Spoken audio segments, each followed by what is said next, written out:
کہ یہ جو بار بار رسول اللہ کی شان میں گستاخی کی جاتی ہے یا قرآن کی بے حرمتی کی جاتی ہے، اسے آتش کے نذر کیا جاتا ہے، جلایا جاتا ہے معاذ اللہ رب العالمین، تو اس کے پیچھے ان کا کوئی مقصد نہیں ہے، وہ خامخواہ کر رہے ہیں تاریخ اٹھائی ہے۔ میں بتاتا ہوں آپ کو تاریخ کا وہ اوراق، ایک علاقہ ہے جسے زمانہ اسپین کہتے ہیں، آج اسپین کہتے ہیں، اس کا نام پہلے اندلس تھا۔ اندلس مسلمانوں کی فتوحات کا آخری کنارہ ہے یورپ کے اندر، اس کے آگے فتوحات کا سلسلہ نہیں بڑھ پایا۔ اسپین آج ایک عیسائی ملک ہے اور کئی مساجد وہ ہے جو آج تک کے ویران ہیں۔ مسلمانوں نے اسے فتح کیا تھا اور صدیوں وہاں پر شان سے حکومت کی تھی، لیکن ان کے پادریوں نے ایک خفیہ میٹنگ کی اور کہا کہ تھوڑا صبر کرو، تھوڑا صبر کرتے ہیں، دیکھتے ہیں آگے کیا ہوتا ہے۔ تو اسی صبر کے اندر ان لوگوں نے یہ کیا، چند سال گزرے تو انہوں نے کہا کہ ٹھیک ہے اب آزماتے ہیں۔ ان لوگوں نے یہ کیا کہ بازار سے ایک عورت گزر رہی تھی جو نقاب پہنی ہوئی تھی، مسلمان تھی، تو کچھ عیسائی لڑکوں نے آگے بڑھا اور اس کے نقاب کو نوچا اور اس کی بے حرمتی کی اس عورت کی۔ مسلمانوں کو جوش آیا، مسلمانوں نے اس کا انتقام لیا، کوٹے گئے جم کر عیسائی۔ پھر پادریوں نے میٹنگ کی، کہا کہ نہیں ابھی وہ وقت نہیں آیا، تھوڑا صبر کر، ابھی تھوڑا صبر کر۔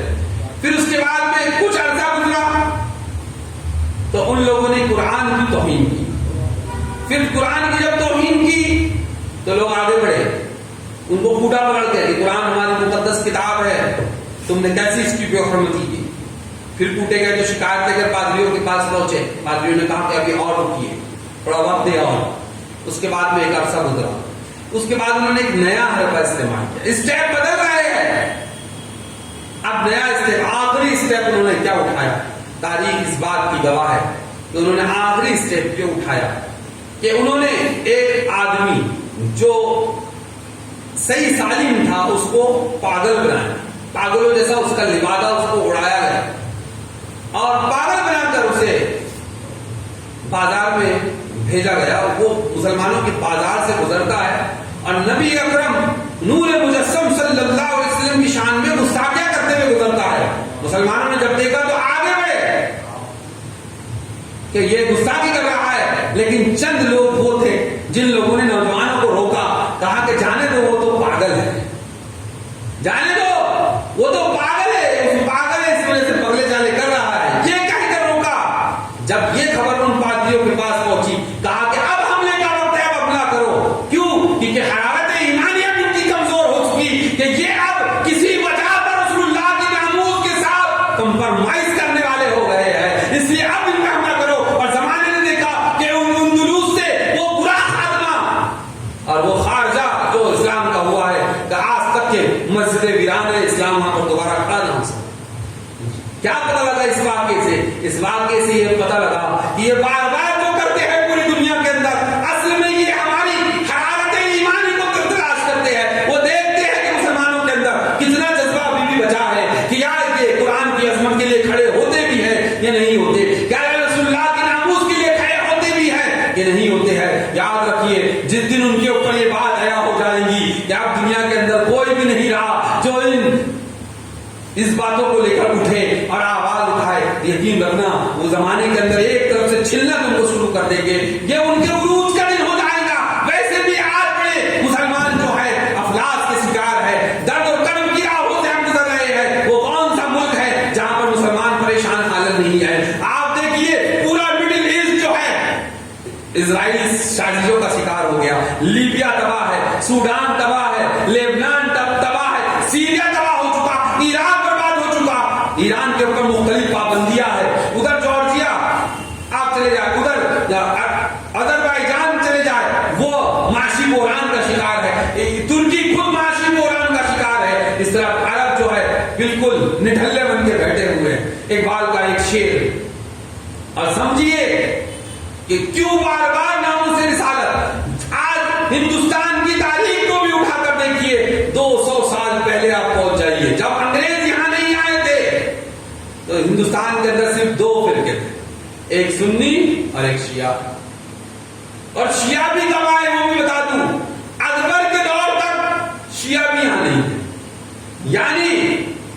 17ویں صدی تک شیعہ بھی یہاں پر نہیں تھے، لیکن 17ویں صدی کے اندر جب جہانگیر اس کا بیٹا تخت پر بیٹھا تو اس بدبخت نے جو ہے آج لوگوں مغلوں کو ہمارے کھاتے میں ڈال دے.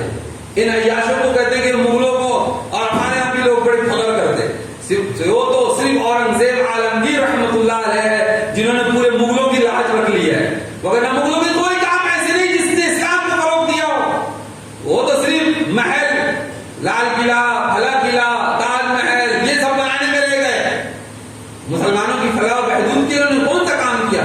یہ جہانگیر کا اکبر کا بیٹا، اس نے سب سے پہلے ایران کی شہزادی سے نکاح کر کے اس نے لایا تھا، شیعوں کو لایا اس نے.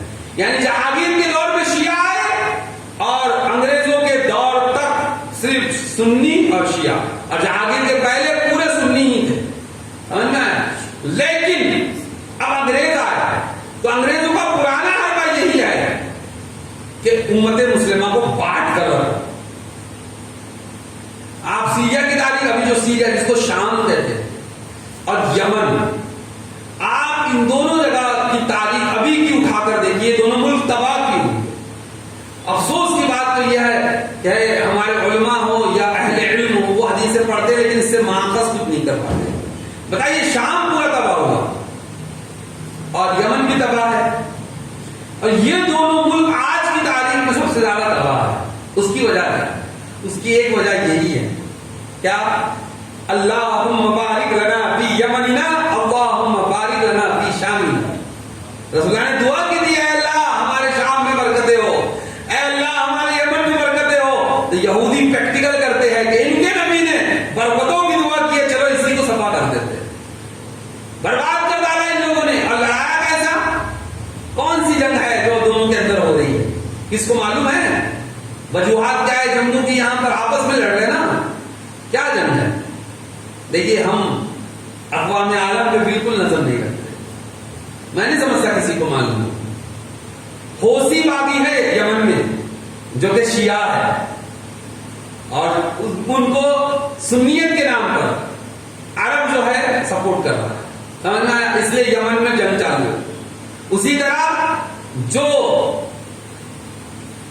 شام کا یعنی سیریا کا جو پریسیڈنٹ ہے بشر الاسد، وہ شیعہ ہے. مقابلہ سے جو کر رہے ہیں وہ سنی ہے. دیکھیں دونوں شیعہ سنی وہاں لڑ رہے ہیں شام میں بھی، اور شیعہ سنی کہاں لڑ رہے ہیں؟ یمن میں بھی. دونوں تباہ. پیچھے کون نکلے گا؟ کھودے کے گڈھا تو ایک قبر نکلے گی، وہ یہودیوں کی ہوگی، وہی نکلیں گے نیچے سے. سمجھ میں؟ انہوں نے آپ کو بانٹا، اور یہی وجہ ہے کہ یہاں پر بھی جو ہوا، جب انگریز یہاں قابض ہونے لگے تو انہوں نے سب سے پہلا کام مسلمانوں کو بانٹنے کا کیا، اور اس کے لیے انہوں نے وہابیت کو انٹروڈیوس کروایا. یہاں پر وہابیت کو لایا، اور انہوں نے وہ افکار لائے جو رسول اللہ کے ناموس پہ حملہ کر رہے تھے. رسول اللہ کی عظمت کو گھٹانے والے جو عقائد تھے ان کو یہاں آ کے پریزنٹ کیا. اسی چیز کو اقبال نے بھی سمجھا تھا. وہ کہتا ہے یہ فاقہ کش کہ موت سے ڈرتا نہیں ذرا. یہ فاقہ کش، فاقہ بھوکا رہ جائے گا، فاقہ کر کے جیے گا. یہ فاقہ کش کہ موت سے ڈرتا نہیں ذرا، روح محمدی اس کے بدن سے نکال دو. اور فکر عرب کو دیکھے مغربی تخیلات، اسلام کو حجاز و یمن سے نکال دو. سمجھ میں آیا؟ یہ انہوں نے اپنی فکر دی. اب فکر دینا ہے. اب نیا دور آیا 21ویں صدی کا، اب فکر کیسے دے؟ تو اب انہوں نے ماڈرنزم کے نام پر آپ کے درمیان اپنے افکار کو پھیلایا.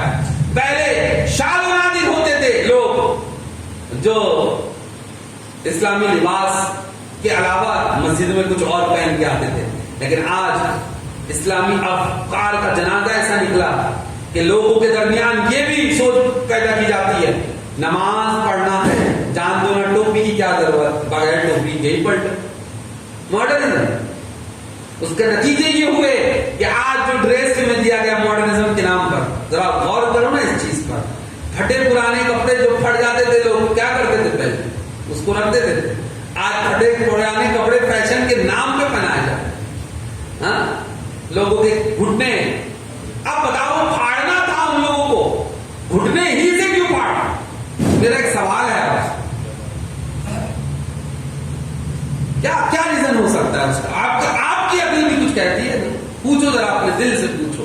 کہ گھٹنے ہی سے کیوں پھاڑا ان لوگوں نے؟ شروعات وہیں سے ہوئی ہے. ہاں ارے پھٹ تو اور بھی جگہ سے ہے، پائچے بھی پھٹ سکتے تھے. ہاں نہیں سمجھتے، گھٹنا ہی کیوں پھاڑا؟ نہیں سوچتے کبھی.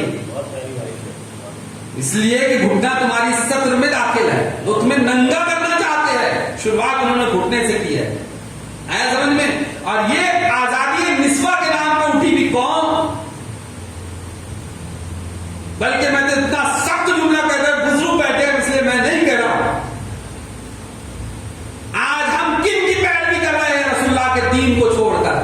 مگر نہ صحابہ کا طریق یہ تھا کہ ایک جنگ کے اندر جب ایک قلعہ فتح ہوا ہے تو وہاں کے عمرائے سلطنت کے لوگ بھی بیٹھے ہوئے ہیں اور مسلمان بھی بیٹھے ہیں، ڈائلاگ کے لیے بیٹھے ہیں، بات چیت کے لیے بیٹھے ہیں، کھانا لگا ہے. عمرائے سلطنت کے لوگ بھی بیٹھے ہوئے ہیں، وہ سارے امیر چمچ کاٹے سے کھا رہے ہیں، لیکن مسلمان ہاتھوں سے کھا رہے ہیں، ہے نا؟ ہاتھوں سے کھا رہے تھے. جرنیل جو اسلامی سپہ سالار تھے وہ ہاتھوں سے کھا رہے ہیں. اور جب وہ کھا چکے تو انہوں نے پلیٹ کو صاف کیا اچھی طرح سے. تو سب جو امیر تھے وہ آنکھوں کے کناروں سے دیکھنے لگے ایک دوسرے کو، میں کر کیا رہا ہے؟ پلیٹ کو صاف کیا انہوں نے، انگلیوں کو چھاٹا. تو جو امیر لشکر کے ساتھ میں جو تھے انہوں نے کہا کہ حضور آپ یہ نہ کیجئے، لوگ آپ کو ترچھی نگاہوں سے دیکھ رہے ہیں، یعنی حقارت کی نظر سے دیکھ رہے ہیں. تو تاریخی جملہ اس لشکر کے امیر نے کہا تھا میں ان گواروں کے لیے نبی اکرم صلی اللہ علیہ وسلم کی سنت کو نہیں چھوڑ سکتا. آج لوگ جھوٹی شان کی خاطر کھڑے ہو کے کھانا کھاتے ہیں. بڑا افسوس ہوا، میں کسی سے نہیں ڈرتا اس بات کو بولنے میں، مجھے بڑا افسوس ہوا کہ جس نبی نے تمہیں بیٹھ کے کھانا کھانا سکھایا تھا، آج اسی نبی کے نام پر تم روڈ کے اوپر کھڑے کھڑے کھا رہے ہو. آج میں نے لوگوں کو آپ بھی کے شہر میں روڈ کے کنارے کھڑے ہو کر کھاتے ہوئے دیکھا ہے. بتائیے جس نبی کی آمد کا تم جشن منا رہے ہو اس کی تعلیمات کچھ اور ہے، تم کچھ اور ہے. وہ صحابی ہے فرماتے ہیں میں ان گواروں کے لیے، وہ جو اپنے آپ کو معزز سمجھ رہے تھے، کہا میں ان گواروں کے لیے اپنے نبی کی سنت کو نہیں چھوڑ سکتا.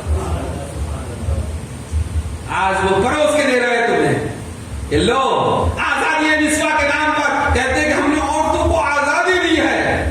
یہ کیسی آزادی ہے کہ تم نے اپنی نفس کے لیے عورتوں کو ننگا کر کے بین پہ چلایا کہ تمہاری آزادی ہو سکتی ہے، لیکن ہمارے اسلام نے، ہمارے دین نے، رسول اللہ نے عورتوں کو پردہ دے کر یہ بتایا کہ یہ عزت کی چیز ہے، عزت کے ساتھ گھر میں رہ کر اس کی حفاظت کی چاہیے.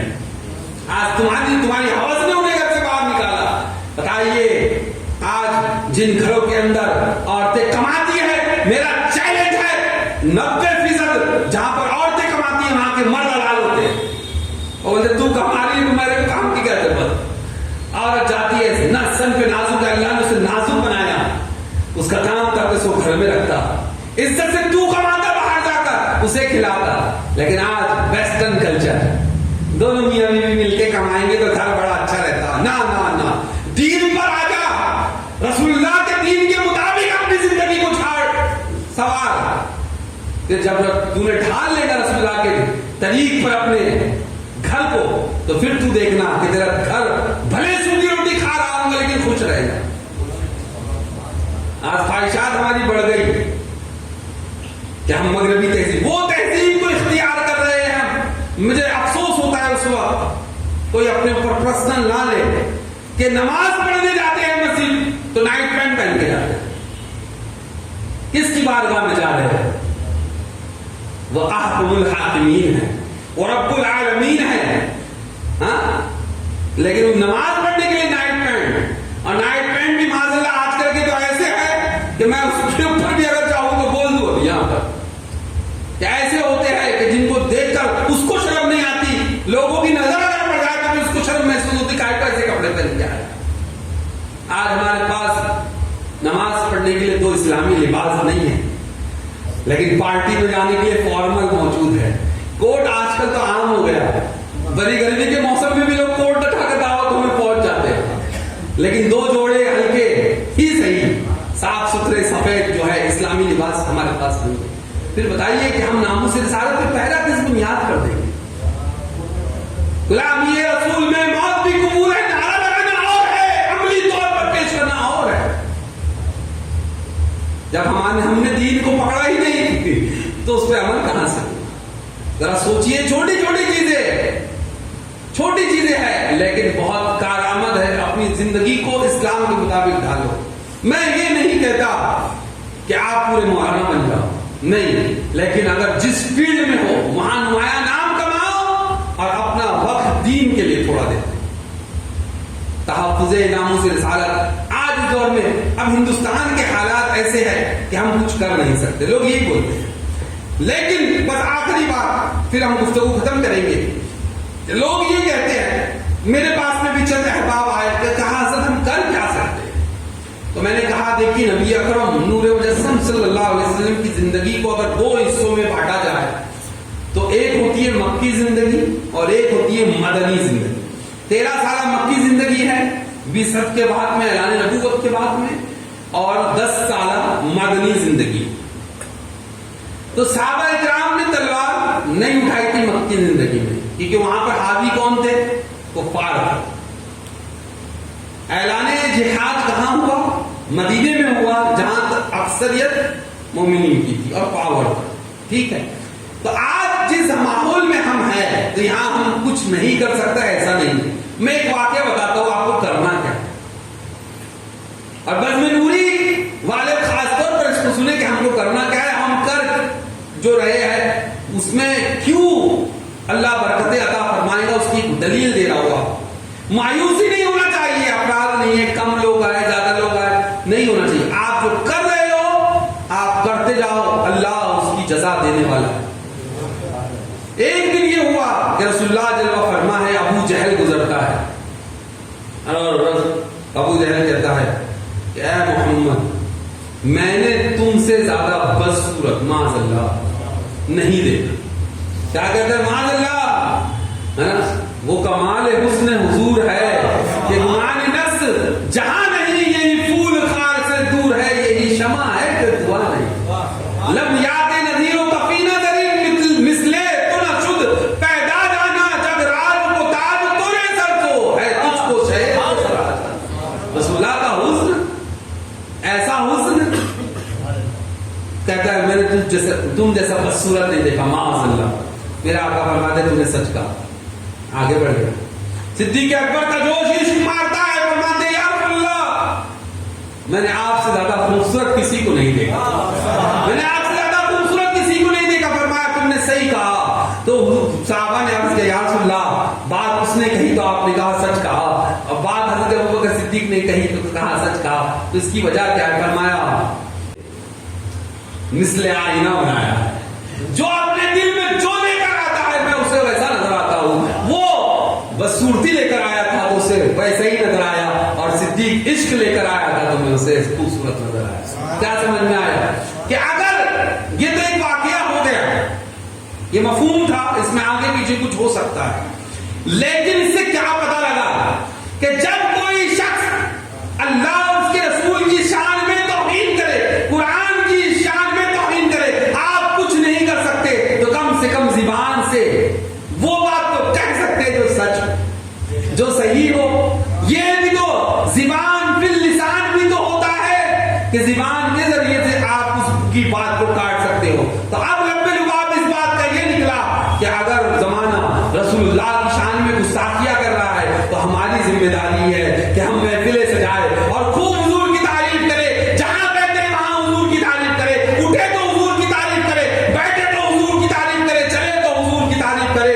جہاں محفل جمی 4 لوگ بیٹھے تو ادھر ادھر کی بات کرنے سے اچھا حضور کی بات کرے. کہے کہ آج کوئی حدیث ہے تم پڑھ کے آئے ہو تو تھوڑا سنا دو. ایک دوسرے کو رغبت دلائے اس چیز کی.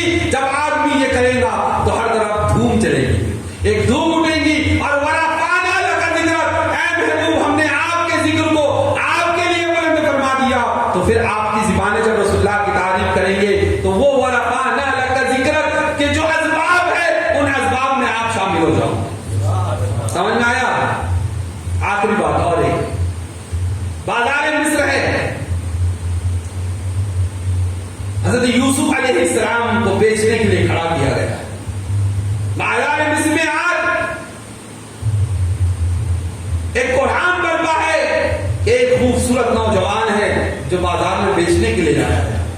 جس کی خوبصورتی کے ایسے چرچے ہیں کہ ہر طرف شورا ہے، تو لوگ چل پڑے خریدنے کے لیے.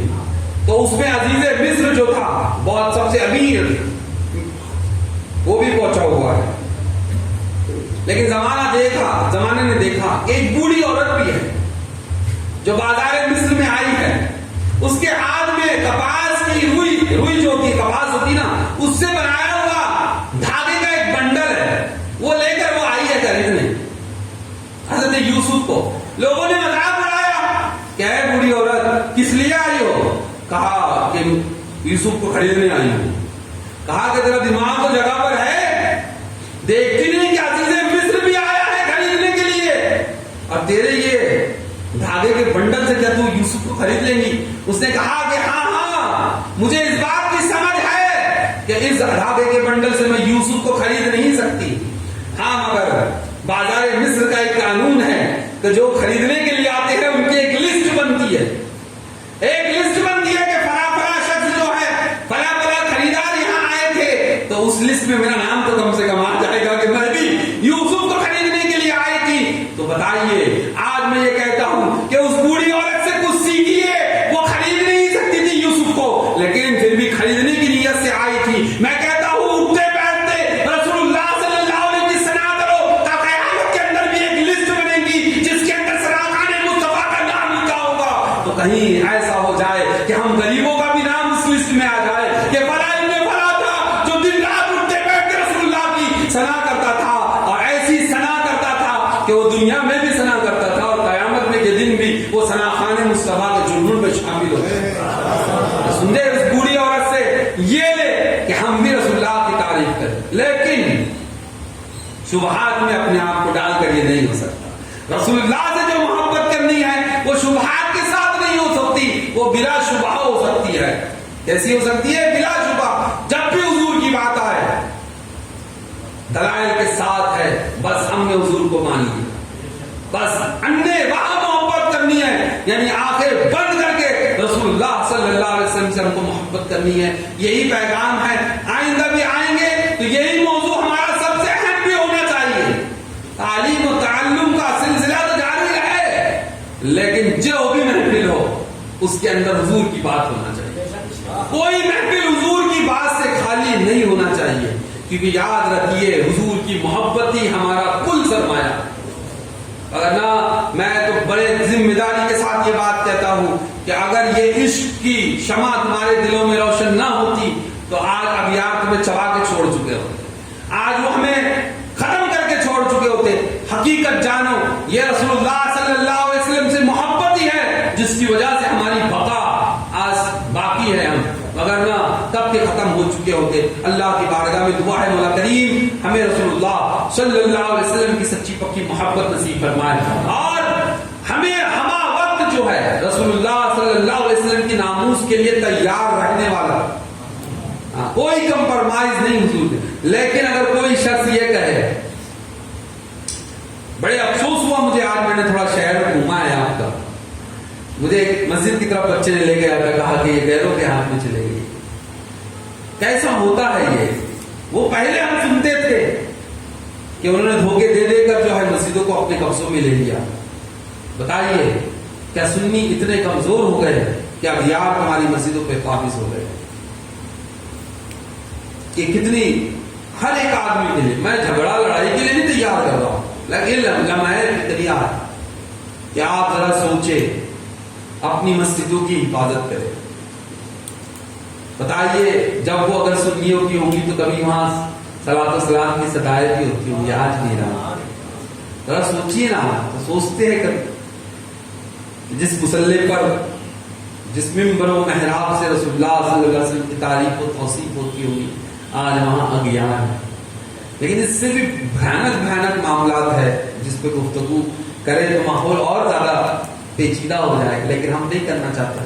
لیکن کم سے کم اگر یہاں پر جو مسجدوں کے ذمہ دار ہیں تو ان کو چاہیے کہ آئندہ کے لیے لائے عمل تیار کرے کہ وہابیت اگر بڑھ رہی ہے تو یہ ہمارے منہ پہ تماچا ہے، پھر کام کس چیز کا نام ہے. لیکن ہم ہر طرف دیکھتے ہیں کہ ہم بہت چیخ چیخ کے تقریریں بھی کر دیتے ہیں، بڑے بڑے جلسے بھی ہم منعقد کر دیتے ہیں، لیکن وہابیت اپنا پیر پسارتی چلی جا رہی ہے. اس کی بنیادی وجہ یہی ہے کہ ہمارا کردار کچھ ہے، ہماری گفتار کچھ ہے. یعنی عملی طور پر ہم کچھ اور ہے اور زبان کے اعتبار سے ہم کچھ ہے. ہماری گفتار تو بڑی بڑی ہوتی ہے لیکن عملی میدان کے اندر ہم کام نہیں کر پاتے. میں آخری دن ہے آج کا، اس لیے یہ بات بھی عرض کروں، تحسین نعمت کے لیے کہہ رہا ہوں کہ میں آپ کے شہر میں آتا ہوں تو دل پر پتھر رکھ کے کبھی نہیں آتا، خوش دلی سے آتا ہوں. وجہ اس کی کیا ہے؟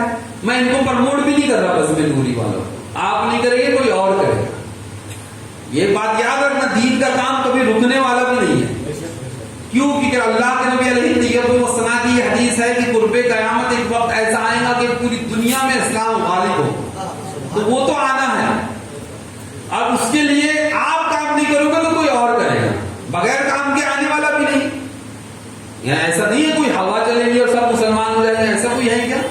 نہیں، اس کے لیے تو محنت ہے، وہ تو ہوتے رہیں گے، لیکن آپ نہیں کرو گے تو کوئی اور کرے گا. اور جسے رب چن لے اپنے کام کے لیے تو وہ 2 رکعت شکرانے کی نماز الگ سے پڑھے کہ اللہ نے ہمیں منتخب تو کیا کام کے لیے. وغیرہ لوگوں کی جیب بھی بھرے ہیں، تجوریاں بھی بھری ہیں، علم بھی سینے میں، لیکن دین کا کام نہیں کرتے.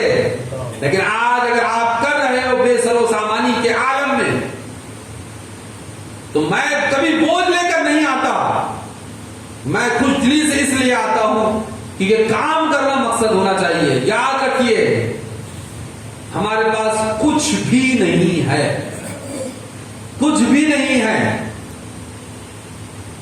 قیامت کے دن جب کھڑے ہوں گے تو پتہ لگے گا کہ کئی معاملات ہمارے بگڑے تھے، لیکن کوئی عمل تو ایسا ہوگا نا جو بخشش کا سامان بن جائے. تو شاید اس لیے سوچتے ہیں کہ چلو چلتے ہیں، ہو سکتا ہے کوئی تو بات ہوگی جو اللہ اور اس کے رسول کو پسند آ جائیں گی اور وہ ہماری بخشش کا سامان بن جائیں گی. اللہ کی بارگاہ میں دعا ہے کہ مولا ہم کو خلوص کے ساتھ کام کرنے والا بنا دے. یعنی یہ صرف زبانی دعا نہیں ہے، حقیقت میں دل سے کہہ رہا ہوں کہ اپنے لیے دعا کرا کرے اٹھتے بیٹھتے کہ اللہ ہم سے کچھ کام لے لے دین کا. اور اللہ پھر جس پہ فضل کرتا ہے نا تو پھر اس سے وہ ہوتا بہت چھوٹا ہے لیکن اللہ اس سے بڑا کام لے لیتا ہے، بڑا کام لے لیتا ہے. تو اللہ کی بارگاہ میں دعا کرتے رہے کہ اللہ ہم سے دین کا کام لے، اور یقیناً جس سے دین کا کام اللہ رب العزت لے گا تو ورفعنا لک ذکرک، اے محبوب ہم نے آپ کے لیے آپ کے ذکر کو بلند کیا ہے. تو آج اگر ہم بات کر رہے ہیں تو اللہ نے کم سے کم ہمیں اس کام کے لیے متعین تو کیا ہے، تعینات تو کیا ہے کہ ہم بھی رسول اللہ کی حمد و ثنا کر کے حضور کی چرچا کر رہے ہیں، حضور کا چرچا کر رہے ہیں. اور عید میلاد النبی صلی اللہ علیہ وسلم کا سب سے اہم مقصد یہی ہے، سجاؤ جتنا سجانا ہے، لا اسراف فی الخیر، لا اسراف. کسی نے کہا تھا حضرت جعفر صادق رضی اللہ تعالیٰ عنہ کو، وہ بہت کھانا کھلا کے غریبوں کو کھلاتے تھے، تو کہنے لگا کسی نے کہا کہ لا خیر فی الاسراف، پھر اسراف یعنی فضول خرچی میں کوئی خیر نہیں ہے. کسی نے کہا تو آپ کا کمال دیکھیے کہ اس کے الفاظ ہی کو آپ نے پلٹا، اور یعنی الفاظ الگ سے نہیں لائے. یہ کلام کی خوبی ہوتی ہے کہ اسی کو اتنے حسن خوبی سے بدلا. آپ فرماتے ہیں لا اسراف فی الخیر، خیر کی چیزوں میں کوئی اسراف نہیں ہوتا. آپ کو جتنا حضور کے نام پہ کھلانا ہے کھلائے، آپ کو جتنا حضور کے نام پہ سجانا ہے سجائے، لیکن بنیادی چیزوں کو چھوڑ کر یہ کام مت کریں. اور بنیاد یہی ہے کہ حضور کے دین کو لوگوں تک پہنچانا ہے، حضور کی تعلیمات کو لوگوں تک پہنچانا ہے نا. وقت فرصت ہے کہاں، کام ابھی باقی ہے، بزم توحید کا دنیا میں اہتمام ابھی باقی ہے. اللہ کی بارگاہ میں دعا مولا کریم ہم تمام کو عمل خیر کی توفیق رفیق عطا فرمائے، دین کا کام کرنے کی توفیق رفیق عطا فرمائے. وآخر دعوانا الحمدللہ رب العالمین، استغفر اللہ ربی من کل ذنب واتوب الیہ. السلام علیکم ورحمۃ اللہ.